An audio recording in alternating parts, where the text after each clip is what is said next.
Hey everybody, what's going on? Rob Cesternino, and I'm back to talk about a brand new CBS reality TV show, and that is a little show that just premiered tonight called The Road, and we're here to talk about it and give you my thoughts. And so I thought, who better to bring in for this podcast than the man who opens up for me on The Road? It's Chappell. Chappell, how are you? I'm on the road again, Rob. We're back. We're here to talk We're about back. something exciting and fun. Yeah, I think that the road is going to give us quite a bit of content for today's recap of this new CBS show that I've been seeing so many damn commercials about. Yeah, okay. This is a brand new show coming to CBS, and this is like a lot of different things coming together. We have CBS really getting back in the musical reality TV show. Now, I feel like of all of the networks, I think that CBS of the big four networks is the only one that has never had, and correct me if I'm wrong, anybody, has never had a hit reality singing show. CBS has made their bones for 25 years with Survivor and Big Brother and The Amazing Race, but they've tried Rockstar. They've thrown stuff at the wall before, but Fox famously was all about American Idol, and then even ABC ended up, now that they're the current home for American Idol, NBC has had The Voice for many years, but CBS has never had their own hit music show. Yeah, I mean, in my mind, CBS really sticks to the shows and the rivers and the lakes that it's used to, right? It does like Survivor, it does Big Brother, Amazing Race, Tough as Nail. It's kind of like in that same little lane. It doesn't venture too far. But then now we've branched out a little bit, and they're gonna throw their hat into the ring to Their do a 10 little gallon hat. their big old cowboy hat into the ring to do a little music for the rest of us and see if they can compete with some of these other shows. And they're even bringing in talent from the other shows to give it a little boost. Yeah. Okay. So we have The Road from the mind of Taylor Sheridan of Yellowstone fame. And Taylor Sheridan has had Yellowstone they've been running it on CBS in the Sunday night time slot. So there is already like a built in country western audience that has been coming to CBS already for that and on Paramount. We're going to bring in Keith Urban, who has his American Idol bona fides. He did a couple seasons there. And then also Blake Shelton is there, of course, famously from many, many years as one of the faces of The Voice.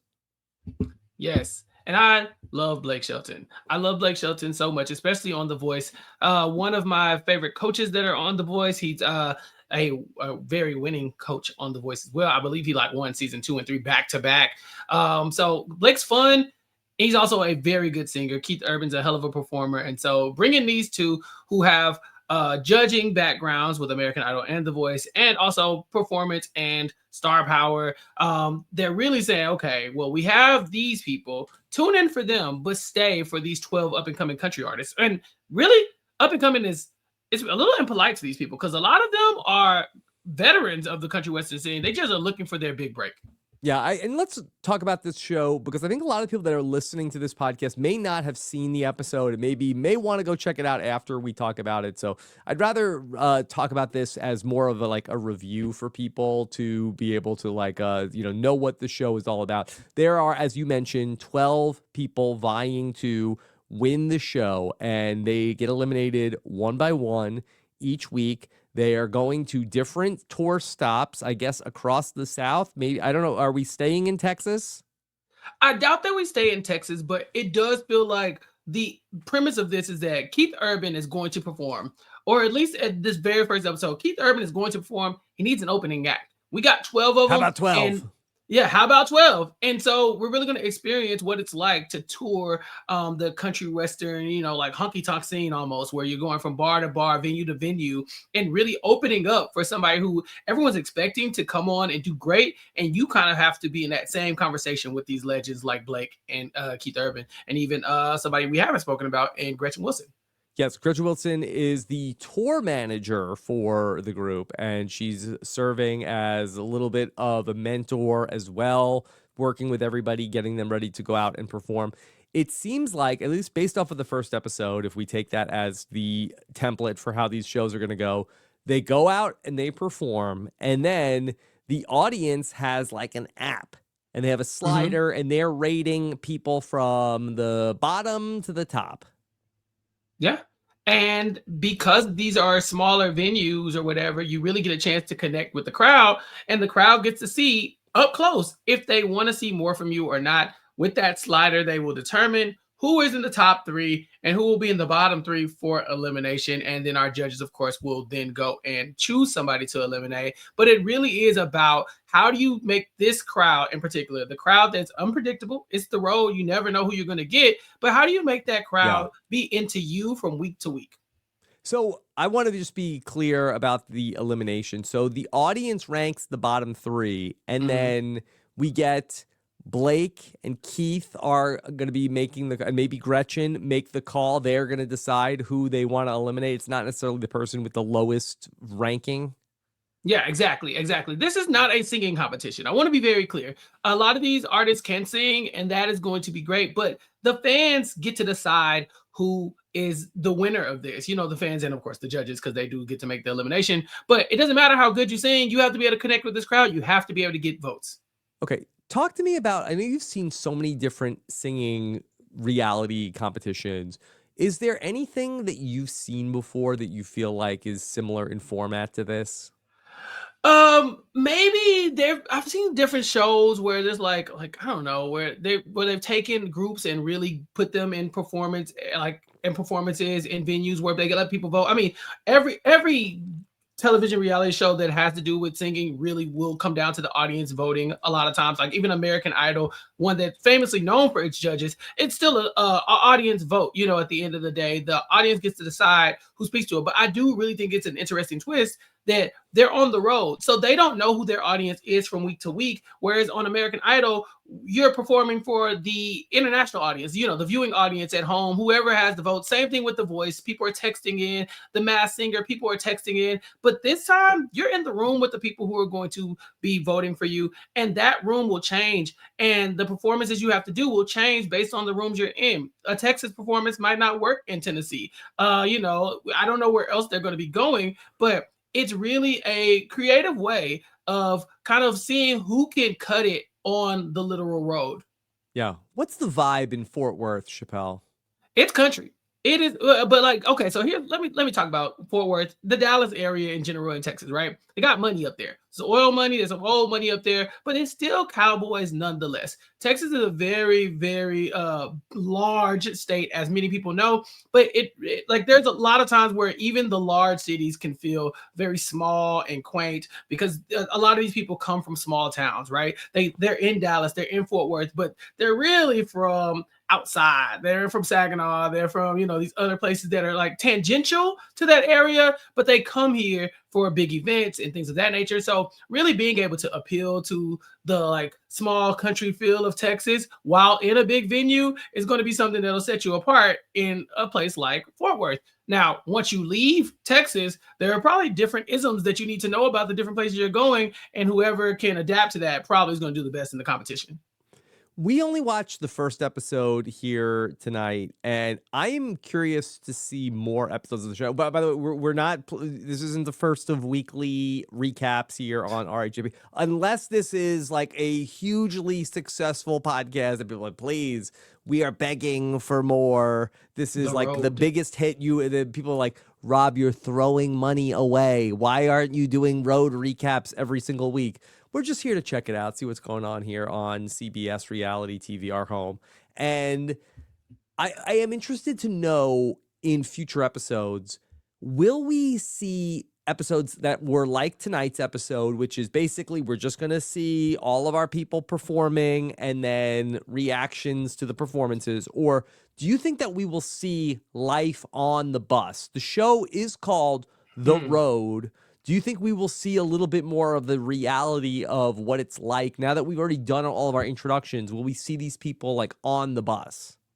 That's a good question. I think that what I would expect is that if something interesting happens on the bus, they'll show it to us, right? So if someone is not being able to deal with the pressures of living on a bus, living amongst other people, Yeah. maybe the actual, rigor of getting on the bus, sleeping on the bus, trying to live out of a tiny small area, then maybe we'll see it. But ultimately, I think it's going to come down to the music. I think the people who sign up for this are looking for a music competition, a singing competition. But I think the bus aspect does add another element that if we can't vote for the winner, at least let us see, some of the other stuff that go into it. I totally agree. I think you asked me earlier, like what other format I've seen like similar to this. I think Netflix is like the rap show on Netflix, Rhythm and Flow. They kind of travel from city to city to find their like candidates, but rarely do I see people going and getting on the bus. And so I think that would be kind of fun to watch. Because that's the part of it that I think I'm really interested in, because I think that the music was great, and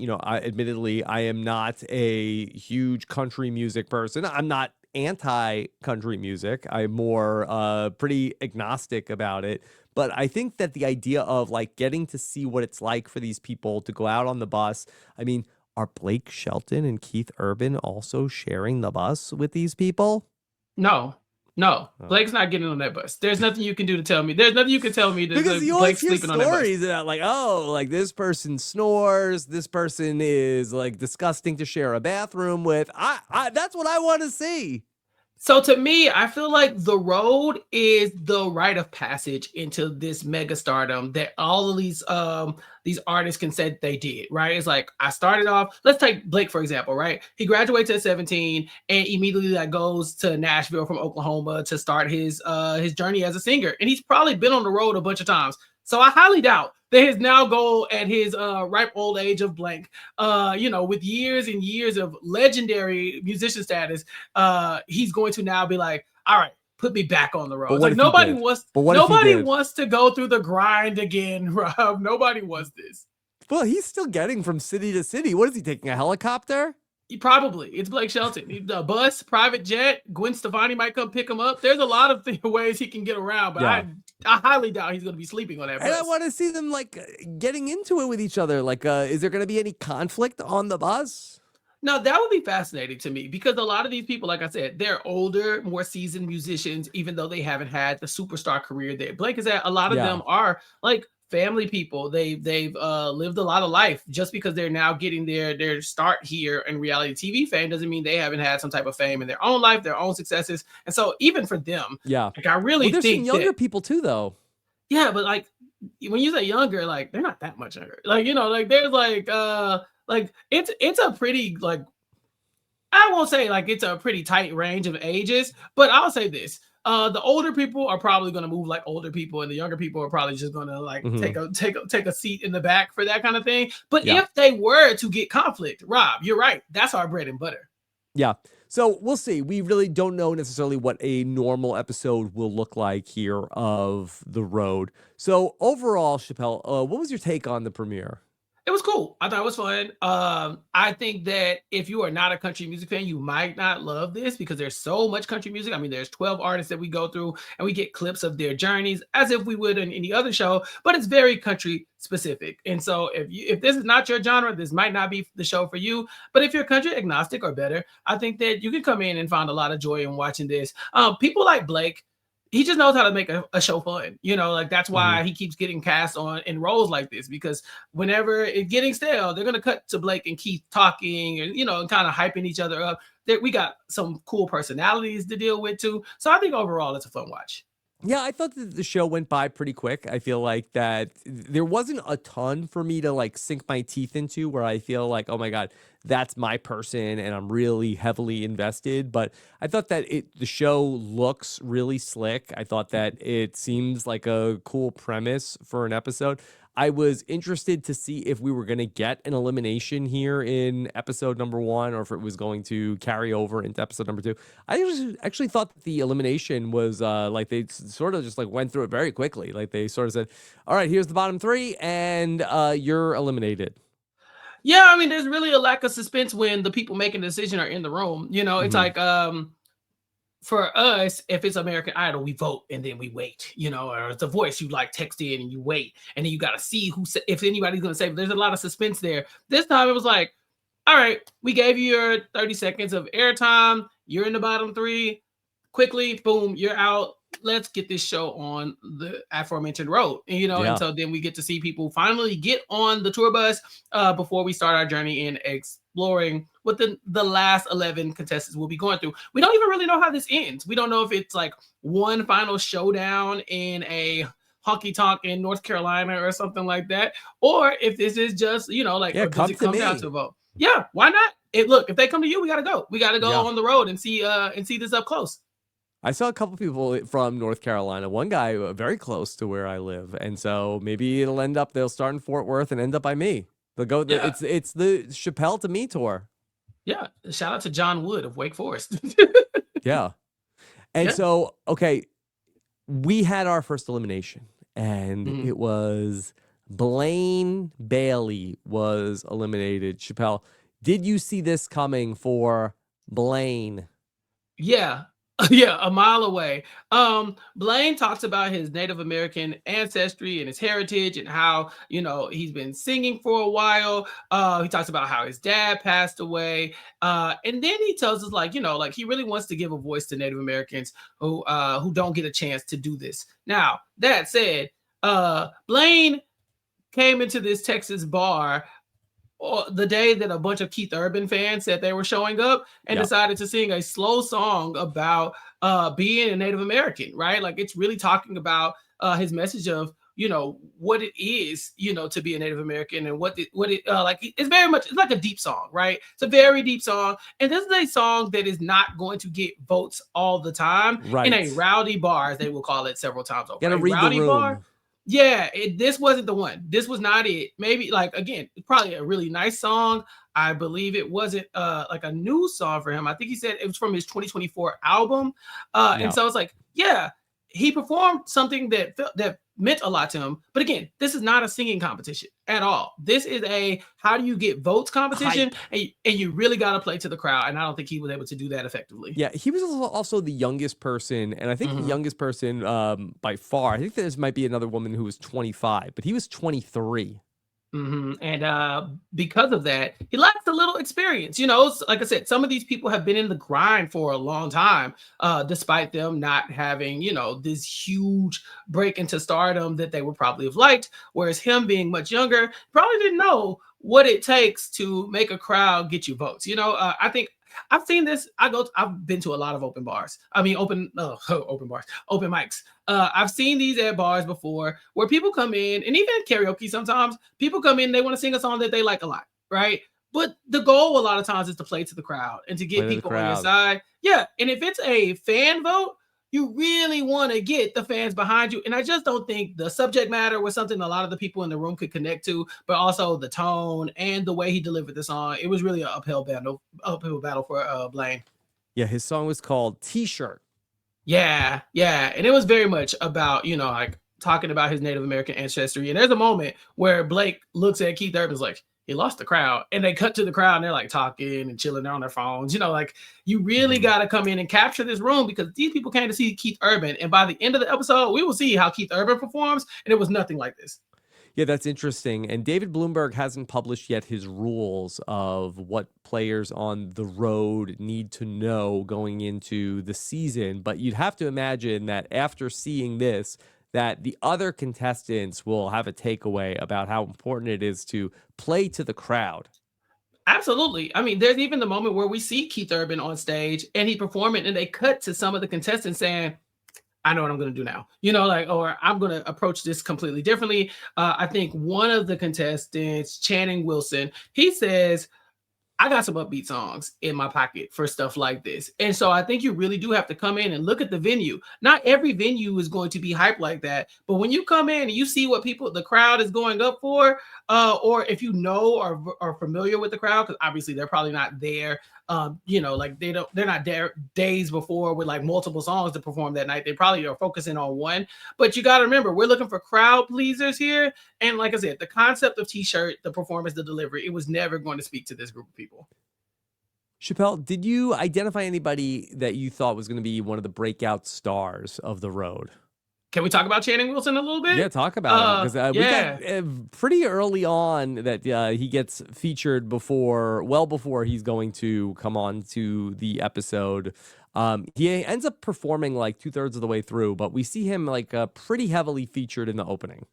Yes, and he is a seasoned songwriter. I believe he wrote a song for Luke Combs, which went on to be a big hit. But to me, the thing that stood out about him was his voice, and the song that he chose to sing is called "Blues Coming On," and he sings it in a very bluesy tone, and that's something that's gonna speak to Texans. If you got a powerful voice and you're singing the blues and letting people really sit in that guitar playing, the skill that it takes to do that, then you're gonna have everybody eating out the palm of your hands. And he really did, because Texans love the blues. I'm sorry, we do. So I was very impressed with him. Now he's 49 years old, and so he's also, like I said, lived a lot of life. And I feel like if anybody is seasoned enough to kind of know how to navigate on the road, it's probably Channing Wilson.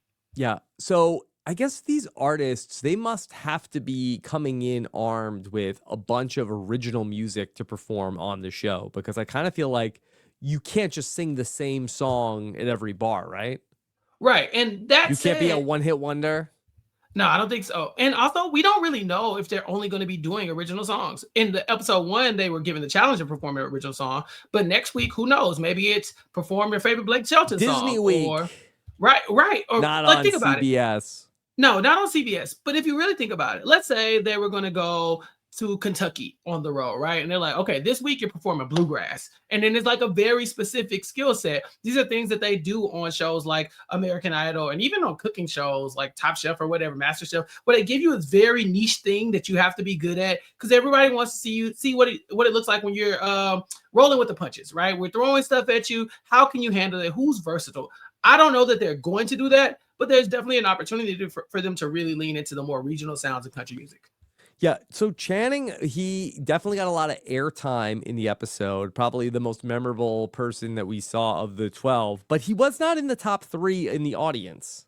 No, he wasn't. The top three, actually, like I said, I kind of was thinking that he might have been in the top three. But the top three ended up, I believe, being Cassidy, Cody, and Adam. And they also were standouts, in my opinion, especially Cassidy. I thought that she had one of the best performances of the night. She comes out barefoot and starts singing, and she's singing a slower song, but it's the power in her voice, like the range that she's demonstrating, that really kept everybody locked in, even though I think she went last. And so, yeah, I think that, maybe the front runners will change a couple of times. We're going to see who can sing, who can perform, who can work a crowd, but who can also deal with the trials and tribulations of being on the road. Yeah, this is Cassidy, who she called her song a feral girly anthem. Yeah, it was called Crazy Love. And she's like, it's, you ever been like a woman who's been called crazy by a man? And so how that makes you feel, she tried to And then you encapsulate go that in nuts when song. he says that. I mean, it's the worst thing you could tell somebody. It's like Yeah, telling somebody to calm down when they're irate. It's like, yeah, they don't want to hear that. no Right. comment. None at all. None at Yeah. all. But the thing is, she performs a song called Crazy Love, and she comes out barefoot with her guitar, and she's singing to the back of the room. Like, this could have been a stadium anthem, the way that woman was singing that song. Blake and Keith were impressed. The crowd was going up. And she talks about how it's been 8.5 years of her being an artist in Nashville. And then Nashville is a 10-year city. And so 10-year she's creeping town. up. Yeah, she's creeping up on what she would consider probably, the danger zone of, to like, is this going to be a realistic big career for you? I feel like it's been a career, but now I think she thinks this is crunch time of how she can take the next step into stardom. Yeah, I did think it was interesting that this came up with a lot of the performers in terms of like the men and the women, where for the women that they really felt like that there was like more of like a ticking clock on their career of like, hey, I need to make this happen by now. We don't have a Cassidy who's like, hey, I'm 49 and I'm about to have my big break, where a lot of these women were really like talking about how they felt like, okay, this needs to happen for me now. Yeah, women get the unfair pressure of being held to this standard of like, oh, you have to go be a mother, you have to be a wife, you have to be, you have to be able to settle down at some point. Whereas these men, we don't really hear a lot of about their kids, where it's like the women with kids, we really focus on it and how, oh, I'm leaving my family behind to go do this thing. And I do think that, obviously it's unfair because, they were just born women. It's not their fault that they have to go they had a kid. It's just a thing that happened in their life, but it does put an unfair kind of like expectation on them to like, hey, wrap this up. You don't have all your life to be a dreamer when you got to go make sure you have a family. Mm-hmm. Okay. Cassidy was in the top 3, and so was Cody, and he was a character who was a surprising standout. He talked about how he is Korean, and then he got also hooked on painkillers at one point in his life, and he came out and said like, "Hey, I don't sound like I look." No, and I think that Cody handles this in the right way, in the way that like Blaine did not, right? So Blaine comes out and he makes his performance be about his heritage, in a room where they won't connect to that. Cody, he kind of addresses the elephant in the room, like, "Hey, look at me, I'm Asian." That gets everybody more comfortable with like, okay, now they can stop whispering about it, but now they also can focus on what he's about to do and if he can live up to these country western standards that we have in front of us. And he does a song called "Looking Back Now," which is a real heartbreak ballad, and nothing gets the country music fans going like the saddest effing song you'll ever hear in your life. Okay, and so you grab that guitar, you get people on edge about like on the verge of tears and things like that. And you could be the best vocalist in the world or the worst, and the country fans, they're gonna lean in a little bit when you start making people cry. Mm-hmm. Yeah. So yeah, that good job by Cody, and then Adam was the other person in the top 3, and Adam, he's the guy who his uncle also was a famous songwriter, Adam Sanders. No, Scotty Sanders No, is well, the his uncle. uncle is I'm Scotty messing Sanders. with you. Yeah, I'm messing with yeah. you. Like, no, Adam Sanders is not his uncle. Oh no. Okay, so Adam is from Nashville originally. So he's been doing not Adam music. Sandler. Adam Yeah, Sanders. Adam Sandler. Scotty Sandler. No, Adam is from Nashville. He's been doing music his whole life. His family talks about how he's been doing it since he could, like, before he could talk. But you're right. He's kind of family to Nashville and country music royalty. And Scotty Sanders, like even Blake knows, like, hey, is that your uncle?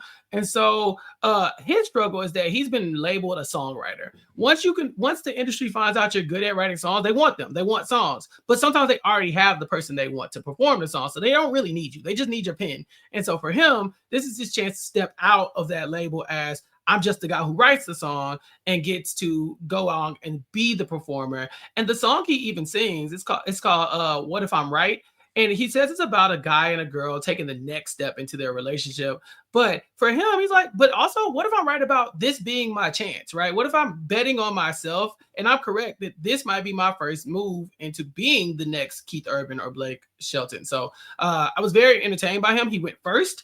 And so for you to go first and still maintain like that, that the crowd support to where they're voting for you more than everybody else, I think that's decent. I think that's really good. Yeah. I'm going to play that for my wife later on tonight. I'm going to say, hey, I have this song that I'd like to play. It's called "What If I'm Right?" Yeah. And then call her crazy and tell her to calm down. All those things will work out for you great, I'm sure. One of the other people, and somebody who was in the bottom, was Forrest, and he was somebody who they profiled as somebody who was like a very charismatic guy, and they talked about how he really won everybody over when he came in, but for whatever reason, he didn't do a great job of reading the room also. Well, I think this is episode 1. They don't really even know what reading the room looks like, right? So if he Forrest, I think it's from Missouri. So if he hasn't done a lot of these types of bars, these kind of cowboy bars, then he probably doesn't realize that this packed room that came to see Keith Urban is not looking for his kind of like John Prine, as they allude to, music, right? Like it's good songwriting, but is it going to get us to vote for you? That's kind of the question, and it obviously did not. He talks about how John Prine is one of his inspirations, and John Prine is like one of the people that like Bob Dylan will like turn to and be like, oh, that's the guy who taught me. Or Johnny Cash will be like, oh yeah, John Prine is like one of the GOATs, you know? And so for that to be his guy for songwriting, that's great. But, you know, you got to now command the room and take John Prine and make him palatable to whatever this rowdy audience might be. And I don't think it was able to just like, he wasn't able to translate it. Yeah. Let me bring up somebody who I thought this was another interesting aspect of the show. And there was Billy Joe. And Billy Joe was not feeling 100%. Billy Joe was struggling with her instrument as somebody who was certainly struggling after the last live show that we did. When you don't have your voice, what are you going to do? Right. This is where we see Gretchen Wilson really step up as like one of the mentors here. I know she's the road manager or whatever for this competition show, but she's also somebody who's got a lot of wisdom in this area. And she tells Billy Joe, like, look, you gotta preserve your voice. You gotta do what you can, but preserve your voice for the performance, because singers don't get a lot of days off. They're not able to call in sick whenever they're not feeling great. Billy Joe talks about how she's about 80% by the time she's warming up to get ready to go on stage. And so that's not great. She ends up resting, mostly letting the band kind of carry her throughout the preliminary warm-ups and things of that nature. But by the time it's time to perform, she shows up and she does one of the better sounding performances, in my opinion. And this is my favorite singing competition show kind of trope, right? The person who comes in and like, I don't have a voice today. And then when they get on stage, they blow it up. Kelly Clarkson, American Idol season 1, my favorite example of that. But it happens. And when it happens, I think always like that's when you kind of really have your star creating moment. And I thought she did it really good. Yeah. And I think that's one of the interesting things about the format of The Road. If somebody is like, okay, they don't have it today, they're not feeling well, they're sick, whatever the conditions are sort of starting to get to people, I do think that could make it a little bit more of an uncontrolled environment for everybody. Right. And then again, I think that sometimes experience just comes into play. Instead of coming in and not knowing what to do when her voice wasn't feeling well, she's been there before. She's done it. She's been performing for a while. So she knew, okay, I need to rest and then come back stronger than ever. She's also from Texas, so she knows how to play to that specific crowd.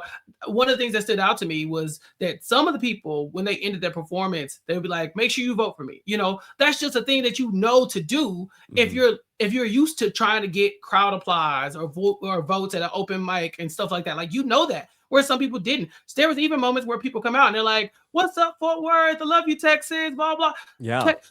Nobody loves Texas more than Texas. If you talk about Texas in a room full of Texans, you're going to get some votes. And so I saw her and a few other people really lean into that experience of what it is to play a venue like this.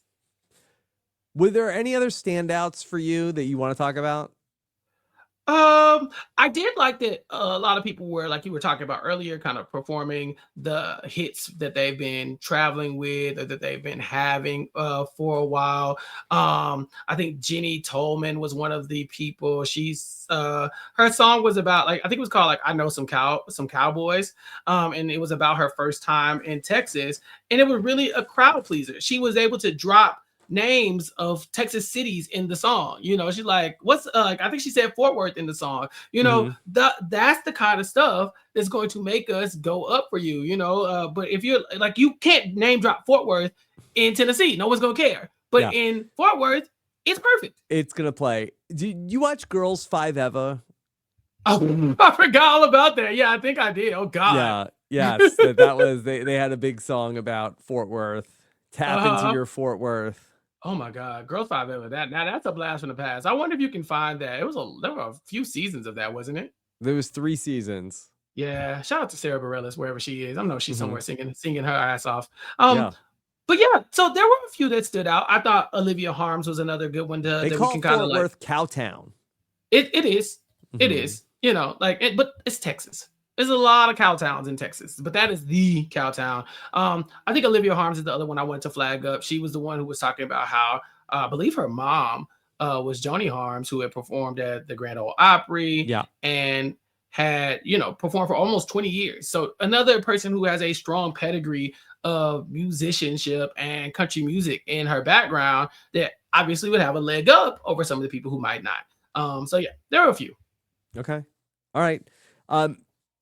I thought it was a fun premiere of The Road, and we have to see where it goes next and how much of the behind the scenes stuff we end up seeing versus only on stage. I just think it could get a little repetitive. It's just the same thing every week of just like, hey, go to a new bar, let's see how the crowd performs. Like, I think that if they do show more of like what it takes to get from city to city and really do lean into this idea of the road, as the title implies, like, I think this could be a pretty interesting show. I'm with you on that one. I think that we, as we discussed, these reality show formats can be very formulaic. And so going in and making them do kind of unorthodox things in their performance could spice this up a little bit. Again, this is country music. It's not the most adventurous form of music, but it really does have some regional styles that you can really highlight. The next city has their own style, its own flavor. Maybe again, they could be doing cover songs. Maybe they could perform as groups, even like you would see in like a Top Chef or something like that, where it's like restaurant wars. So now we got these two together versus these two. They could have fun with this. Now, whether they're going to do that or not is yet to be seen. But I do think there's a lot of potential for them to take this and really explore country music in a way that it's not been explored often. I think, again, it's a very rigid genre in a lot of ways. It has its subgenres, but country is country, and they're gonna let you know what's not country every time. And so let's see if we can stretch everybody. Let's see if we can I don't know, kind of explore the imaginations of the people that we have in charge, but also the contestants, and see if we can get some cool music moments out of that. Yeah, because they only get on the tour bus at the very end of the episode and are sort of celebrating that they're on the tour bus. So I'm interested to see where we start off episode 2. Yeah, I would even like to see them maybe rehearsing on the tour bus, maybe like in the back, like, okay, well, me and this guy have a song, and so we're gonna sing, and maybe it's an issue on the tour bus, or maybe like maybe we get some alliances, you know what I'm saying? Like we start helping people out, like, hey, I'm from here. Like, oh, imagine that, the home field advantage, right? If you're in the Fort Worth bar, you come in, you say, I'm from Fort Worth, this is my home. And then you do a song called Home, like a la Blake Shelton or something, then that crowd you got that crowd, right? So let's say their next spot is Oklahoma. Well, I believe we sent home one of the Okies, but wasn't Cody from Oklahoma as well? Like, if their next spot is Tulsa or Durant or something like that, I think Cody's got the home field advantage at that point, and maybe his expertise or even his regional success would be beneficial to somebody else. He is from Oklahoma. Yeah, so there you go. I think that I know a couple Asian people from Oklahoma. Shout out to Sasha wherever she is. Yeah. but yeah, I think that there could be some fun there to be had. I just don't know if this is the show that's going to explore it, and so I might check out a few more episodes to see where this leads. Yeah, I hope they do. We'll see if they take a chance and don't just show us like the part of these people that is going on stage. If this is reality TV, like, let it be reality TV. Yeah, I do. Again, I just see the country music struggles with that kind of stuff the most. But I agree. Let's get messy. I think that the least interesting part of this is the singing, because we know that they can sing. You could Google any of these people right now and find their Spotify playlist, their SoundCloud. This is not years ago where we found Kelly Clarkson in a diner in Texas as a waitress, and like this random lady could never be the American Idol. Like that's not where we are. We're at a lot of veteran singers and performers who are trying to be the next big thing in country, and that could be for a number of reasons. But if we're going to put them on TV, you got to let their personality shine, and I think by giving them more screen time that's off stage, you can really do that. All right, we may have another interview coming up around the road, so stay tuned for that coming up in the future. Chappell, what else is coming up for you? Hey, check me out. RHAPkickback.com, youtube.com/@RHAPkickback. Go and subscribe and check out my recaps of Flavor of Love with Chantel. We're on season 2. But then check out all the other stuff we got going on over there. And of course, subscribe to the Nothing But Netflix podcast, nothingbutpod.com. All right. And then, of course, we are going to be covering the rest of the CBS reality TV lineup right here on RHAP. Thank you so much for checking out our coverage of the premiere of The Road. Take care. Have a good one. Bye.